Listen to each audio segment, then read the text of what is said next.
Welcome to today's podcast. So far in the series, Laura and I have talked about all of the problems there is with management, leadership, fake performance reviews and everything else.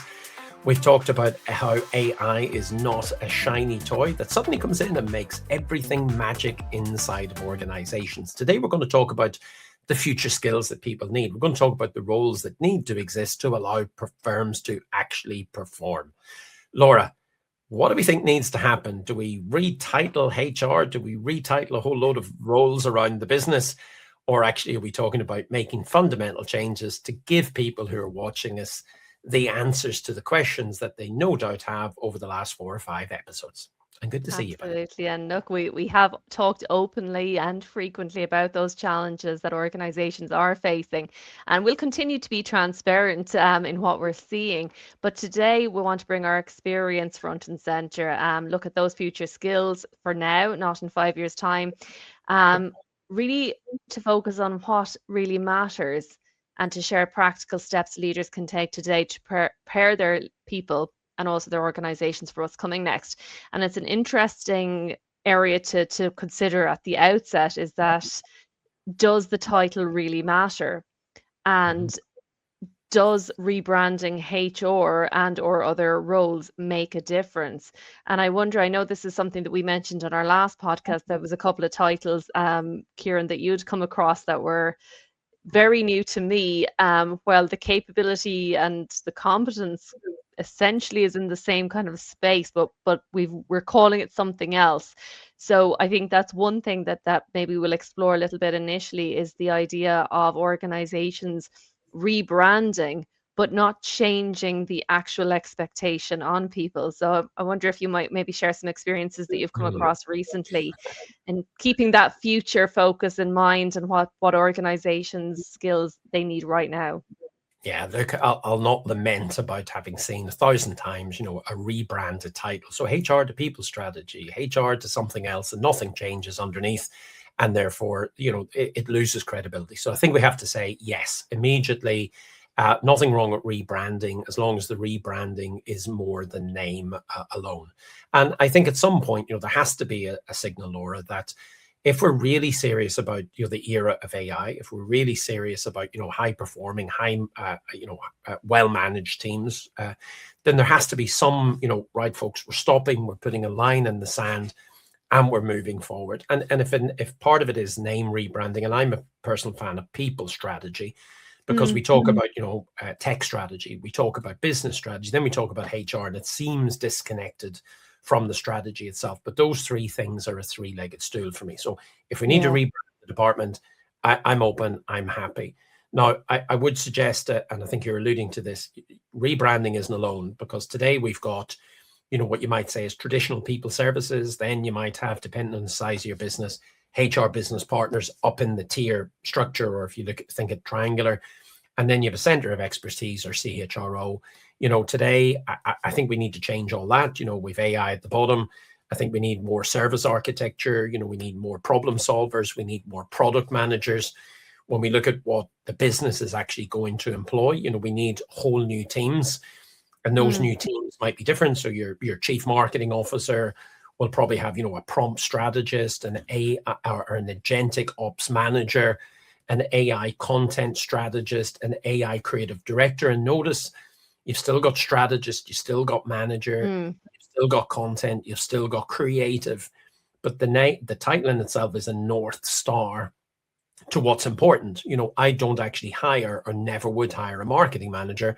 I would always hire a growth marketing manager. And the reason is that that's what you're there to do. You're not there to market, because anybody can market. I can hand out €5 in Connolly and get 1,000 people. It doesn't mean a thing. I'm actually there to grow the business. And today, because AI is so prescient, and this is the problem, we name titles and then they stay forever. There's nothing renaming the title. Then I want the word, vibe or AI strategist or whatever else, AI growth marketing manager, much prefer that. But again, it can't just be in the title. In terms of, what we're actually asking of folks, that needs to change. What's acceptable or non-acceptable performance needs to change.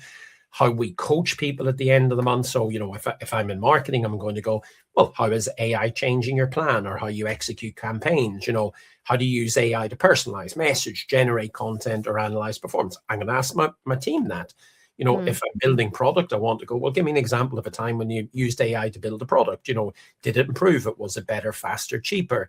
So within the titles, tick, name them, North Star them, but change the structure underneath. And now we're talking about from, HR, CA, marketing, doesn't really matter. Yeah. And I think it's the more recent one that I've come across is people and culture, which I quite liked. It's been there for years, and that's not a criticism. Yeah, but it has become trendy again because it had disappeared into the ether, and it seems to be resurfacing again. So I think we are seeing a trend towards where we're rebranding, we're changing a label, we're introducing a new logo. But when we're looking at HR, whatever you call it, I think when we're looking at the skills going forward, the rebrand is going to achieve very little unless the functions, capability, and behavior changes. And I think that's what's interesting when I look at clients that I'm working with currently, is that there's a move towards capability. So we're looking more towards helping organizations build capability and then create, I think, to your three-legged stool element there, to create conditions and systems for people to perform within.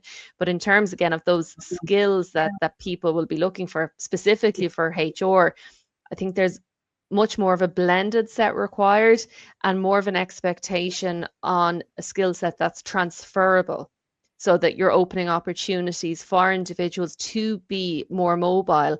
And again, looking at HR, you're looking at needing more of a commercial acumen than we would have had previously, where you're more focused on how that organization is making money, delivers services, and it's less just about that nice to have service. And then obviously the AI and data literacy pieces, that while HR may not necessarily, and please challenge me on this, HR may not necessarily need to know how to code, but they do need to know how to question data and how to use AI appropriately and safely. And I know there was a piece of research that found that with quality control of AI output and critical thinking were among the human skills becoming more important as AI use expands. See me smiling. What's different? And let me explain what's different. Skills, competencies, whatever you've got.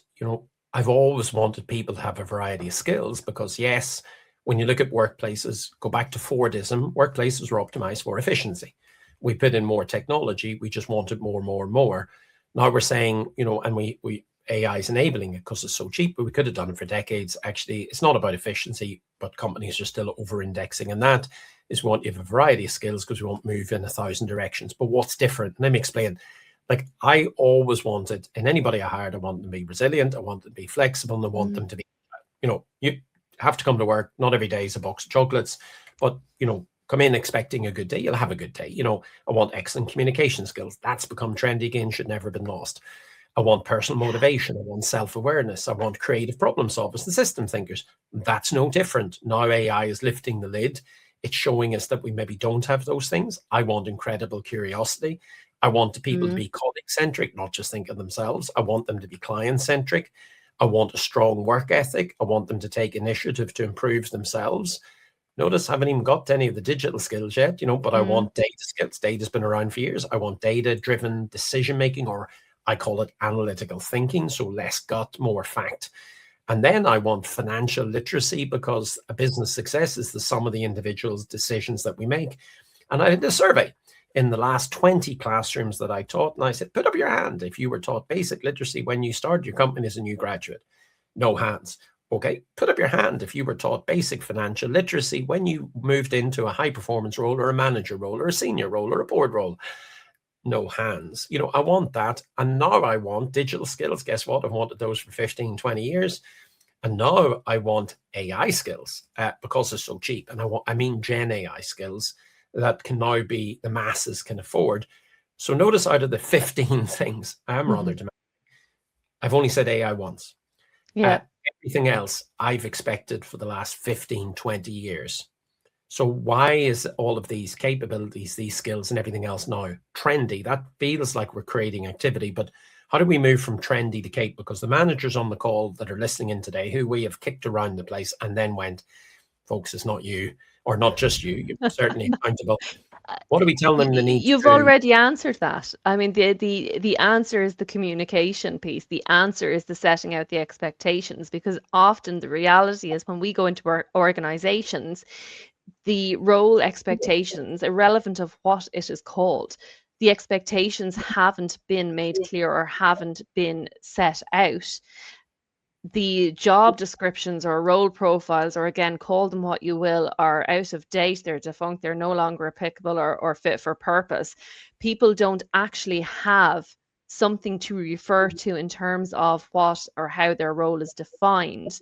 Now, look, it's not a get out of jail free card, but we have to communicate, and that's what really good organizations and future facing, I suppose, organizations are doing. Is, we can tell people, oh, be agile, be innovative, be collaborative, and don't forget to continuously learn. But the reality is, you've got your full calendars, your roles, your unclear decision making, where I suppose expectations and reality collide is maybe we need to stop thinking in job titles and deploy Oh, people according to their skills. forget that So, for a like, because the reality is, no, but I'm so organizations still cantankerous need today. contracts, right? We Yeah, still need role clarity. oh, well, let's just play with that just for a second here, because again, we're here to solve, not to call out the bloody problems that exist at the moment. No, notice, very demanding today. Yeah, look, I seen an interesting thing recently where someone says, and this is, it'll be interesting to see how it pans out. Stop hiring from roles, because everybody comes in and that's what they want to fit into. And then they want a hierarchy, and then they want a career progression. Not unusual in that, but what are we over indexing on, the title or the impact? And they said, I'm going to hire for outputs. So they were looking for a very experienced international executive assistant. And rather than say experienced international executive assistant, which that I've had to put something in because LinkedIn, any job site, all goes by title. Guess what? We search by title, not by skill and competency. They're going, well, when I interview them, I'm going to say, here's the outcomes I want to achieve today. How are you going to hit those? Knowing that in 6 months' time, the business strategy might have changed. And it's not that every time that individual is going, well, yes, as a leader, it's my responsibility, to look to the future, but my eyes aren't enough anymore. I need a highly competent team who are doing their day job, who can use the technology to get back minimum 10 hours a week. So they saying that no time, that's ingrained behavior. I can get anybody back 10 hours a week. Please come and talk. Everybody says, no, you can. Every time, every single time, 10 hours a minimum. So I can get you the time to behave differently, but you just have to behave differently. So the work has to change, the workflows have to change, and everything else. I've never in my career, so I think once I picked a title. And the only reason I picked a title is the company was thus. It needed to see it. If you didn't have the title, nobody would listen. And the moment I got the title, I went, great, now you can, but here's what we're going to achieve. And then within 3 months, because we'd opened up more opportunities, because we got the team working, they seen things I didn't. Suddenly we went to the left. We exploited that in the most gorgeous sense. A couple of months afterwards, we kept looking ahead. We kept iterating 18-month cycles. This was 15 years ago.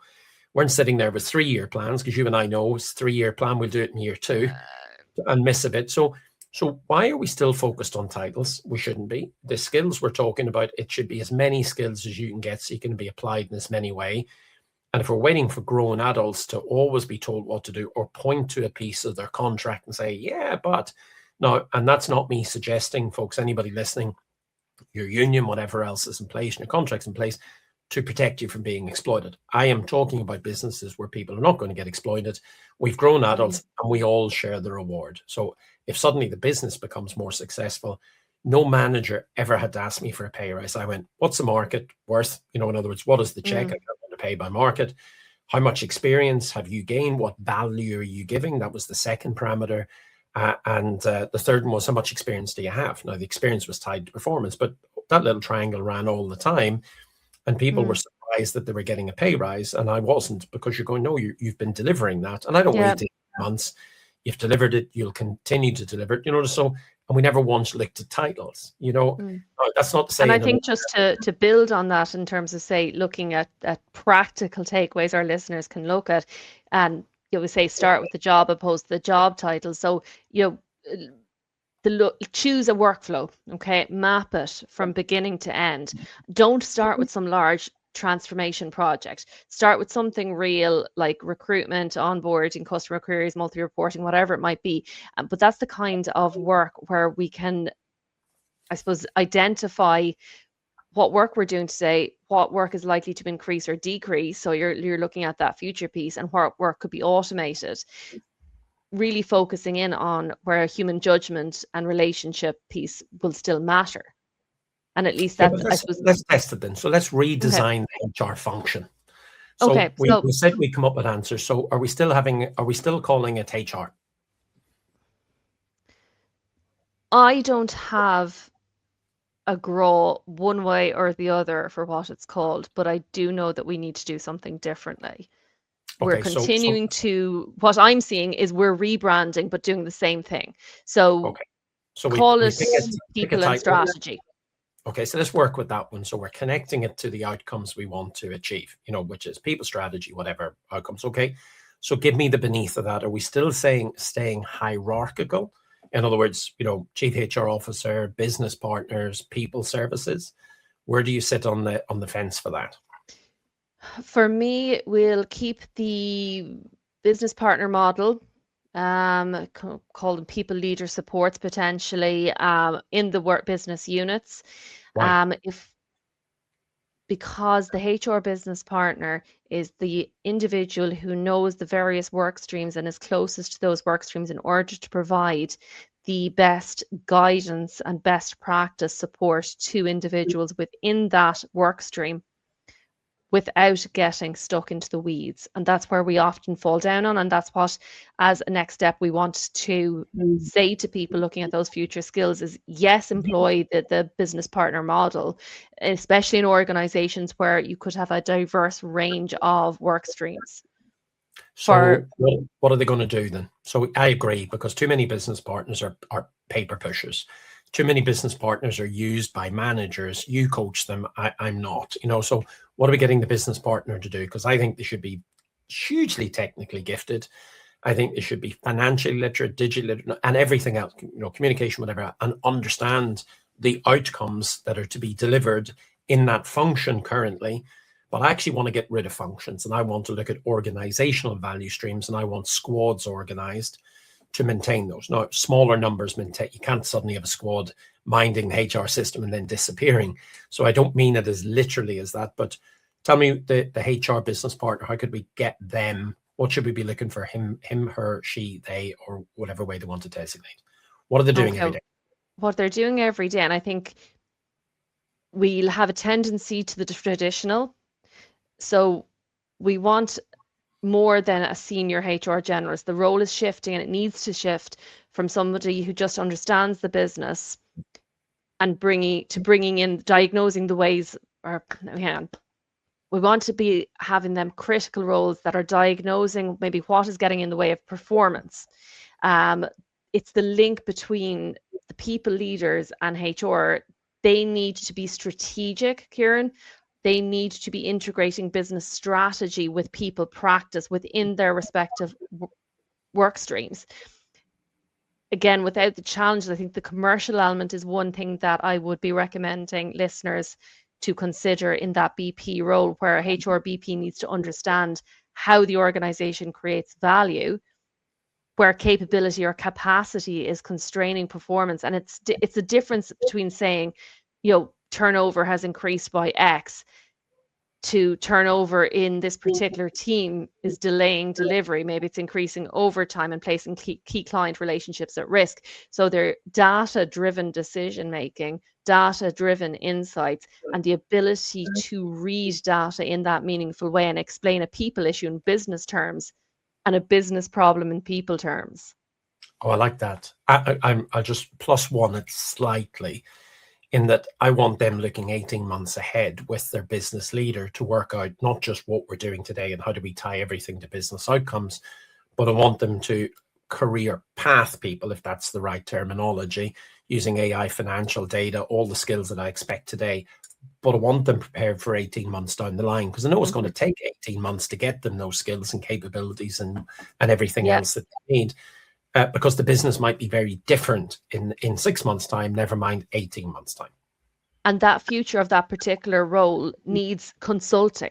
Okay, so it needs to have a consulting and a diagnostic capability, rather than just here's a menu of HR solutions and we'll take that and off we go. We want to have that future focus where they're asking questions around skills and clarity for the future leadership issues and what would be different if we solved it. So if we have a team requesting, because we've all been here. I've been a HRBP, and many's an opportunity, and I've had teams requesting time management training, and you think, yeah, I can do that, no problem. However, we're not typically doing that more diagnostic approach, whereby the team may actually be dealing with conflict, or there might be poor workflow design, or a people leader who changes direction repeatedly. So it's having that ability to consult and diagnose, opposed to just provide that suite of HR solutions. So that's consult, diagnose, coach, mentor, Yeah, understand future forecast keep and them everything else. coming. Okay. Yeah, So let's go down a level then, or are we getting rid of the level beneath them because everything else could be pretty much self-served, or not? it should be. So I think we should be getting to a point where there wouldn't be that level below, because the HRBP is that, what did you describe them as earlier? The Northern Star. We're relinquishing control to a degree, where we're providing that consultancy, we're providing that insight and guidance, but we're not doing the application. We're not having the conversations on behalf of people leaders, and Whoa. the I'm going to be HRBP. challenging today. You can tell it in my face. So I the know. business partners, so now I'm going to tell the chatbot that my cat died and that I need 2 days off because I don't have the HR person who I usually talk to, who is very empathetic. Is that what we're suggesting here? He says, leading the witness. Leading the witness, absolutely. I'm wondering what's got into us. The heat has got to your head. No, we will not be getting rid of the HRBP role, and we I will meant the not. people beneath. So is the Not leave HRBP people partner going rudderless. to be? Yeah. Because now Is the we've suddenly, HRB people partner going to be the go-to for all things? because if we're teching everything, and this is my notice as an AI expert, automation, everything else we can do, whether we should is a different matter. But so we got the CHRO, we got the business partners who are going to do all those roles. That's a larger shovel than I've ever seen one in quite some time. And then there's everything else on the day-to-day, because that works with the management and the leadership team. The CHRO should be sitting to the right-hand side of the CEO, the finance director, and whoever else is there, because that should be strategic, people strategy, business tech, whatever. Business partners doing the translation, in very intimate, integrated into the functions themselves. And then there's a whole host of the stuff that happens on a day-to-day basis. And the moment a lot of businesses are doing that, automated, handed down to the business. But I go back to what I said before. I was in a business that I got all my finances, all my procurement, all my HR, all my everything. I didn't have actually time to do my job. So I thought, who can I hand it to? Unfortunately, there was no one left. So what is that self-service layer? And that self-service there, and it's an interesting one, because we have automated a lot of the day-to-day. My cat died, I need 2 days off. No, I don't qualify for force majeure. We've automated a lot of that, and we will still need that layer below HRBP, but the role will be and should be less administrative and more technology enabled frontline support. So what I'm saying is that the future model is not, let's automate everything and remove that junior HR role. It's automate the predictable stuff, no problem. You'd be amazed how many people's cats die, and the query about force majeure leave arises. I mean, you might have been throwaway comment, but it's happened. But we do. I met someone the other day that it sounds terrible actually, but to bring the podcast down, but the cat or dog was the last connection to the parent who had died, and it re-brought everything up. And what you were saying is that I had to tell this to a chatbot to get the time off, and you're going, oh my God, that is just awful. And that's a bit, just because you can automate doesn't mean you should. And this here, let's use the word automated offload.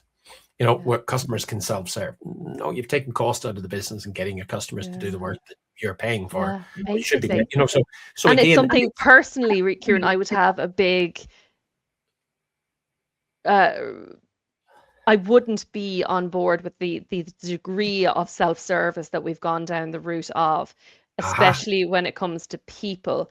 And I think, from listening to clients, listening to participants at sessions, that lack of face to face, that lack of speaking to a person, it has frustrated people a lot. And I mean, I'll even say that the self-service in my local super value, I mean, it drives me absolutely spare. I can't. So I will always go to the customer service desk. I will always could be an age avoid. thing. Okay, Kieran, let's move on. We also wanted to mention, just talking about automating and the future focus piece. No, We so know I'm that the I'm CIPD, playing. I'm I playing coach. know So we've you got the are, so I know CHR well at role. this point. We've got new roles and functions underneath. And go back to what we're saying. Just because you can automate everything doesn't mean you should. So you need to have that system thinking's mindset to say, you know, what is the brand? This is the bit for me, Laura. What is the brand of the company? What's your message? Mm, And my most mm, emotional moments, you know, yes, it is and this is something I think people forget at times. It is a transaction. You are swapping your time for, you know, producing something for someone else. Sorry, folks, but there's very few businesses that truly, truly care about you as an individual. That if the company goes to haywire, the business leader is selling their house and keeping your children clothed. And it doesn't mean you can't have a gorgeous work culture. You certainly can. But we have to be careful that if we give CHROs new strategic roles, we give them the support, we bring the business partners in, we redesign the workflows, we look ahead to allow a business to be able to operate. I'm less fixated on the title, more fixated on people being mm. cared for in their roles, not suddenly ramping up, because in the absence of titles, I know businesses are asking people to do a lot. I'm not suggesting that. And beneath that, we're not just automating the mundane, because otherwise you end up overloaded cognitively, because Yeah, every thing is over emotional, is complex. And once you do that by 4 o'clock in the afternoon, if not early, your brain's mush. Yes, you right. can offload stuff, but be careful what we're offloading. And Mm, if you truly want to be a business that cares about your people, then we need to come up with people solutions for the yeah. moments that truly matter, that reflect back your culture. Well, And your an AI culture and your agent, values. And your I culture. think, that's where organizations sometimes need that bit of help to step back and look at the function honestly and say, the answer isn't necessarily like this huge HR transformation program if we're looking at HR. It may be something just more practical, like that mapping that we spoke, mapping the work currently being done across, people ops, people advisors, HRBPs, identifying what should be automated and being clear about that capability that's required at each level. And I suppose that's something that, I know you obviously have that more technological AI, can't even say the word, and Just say workflow tech, lens, easy. tech. And, where, I mean, again, with my clients, I would look a lot at that people and capability lens, where we look at the skills needed at each level and how those roles and responsibilities need to shift. But I think it's also very important to say how people leaders need to be supported. And I know, despite us talking about challenges throughout the podcast, we have been very aware about how people leaders need to be supported, and how any changes that we look at is translated into that everyday behavior. So it's not a standard future of work model and imposing it. You do have to help on organizations understand its own work, I think, and identify. I love your point around the human element, identifying where that human value matters most and build from that. Yeah, 100%. And I think that's the bit that might surprise people. You know, you and I come from, you know, gorgeously two different lenses, but we're both ending up in the same place, you know, which is that my personal one is you need an amazing business strategy. That just doesn't happen in a vacuum. You need tech, of course, to Mm, implement it. But tech requires people, it requires emotion, it requires system thinking, because your customers do and your staff do. And therefore, as you and I have said, look, we've torn apart HR as a function, or not the function itself, because we started out saying, let's get rid of it. But that was provocation only to start the conversation. We actually both agree a function there that enables the capabilities to be in play for a business to help it thrive. A government organization help people and the end consumer, client, customer, member of the public mm, thrive. A profit and loss, We want the company making money because that frees the cash to hire more people, build a bigger business, secure those jobs, free time for investment. We have to be careful in this culture of more that we're not overloading people. Where overloading exists, we need to shave off that work. We need to give them the technology solutions to allow them to achieve more. We just have to be careful in this day and age. We're not loading more in. And it's not just about efficiency for today. That bit's easy. You want your 10 hours back, come to me, come to Laura, we'll help you. It really is setting your sails toward a brighter future where any of the technology you've got, being HR, because we're talking about that, but imagine re-indexing in any function, the technology is there to free you to be more human than ever, to be innovative, to be creative. Let the tech take the grunt. Yes, let it help you be more innovative by giving you ideas or whatever else, but it's not the person. It's not human. It's not as future focused as you and I. So we just need to be careful and design forward. So what are we going to talk about next week, Laura, or the next time we podcast? Because now we've said, yes, look, new roles, new structures, new coaching, new BP partner.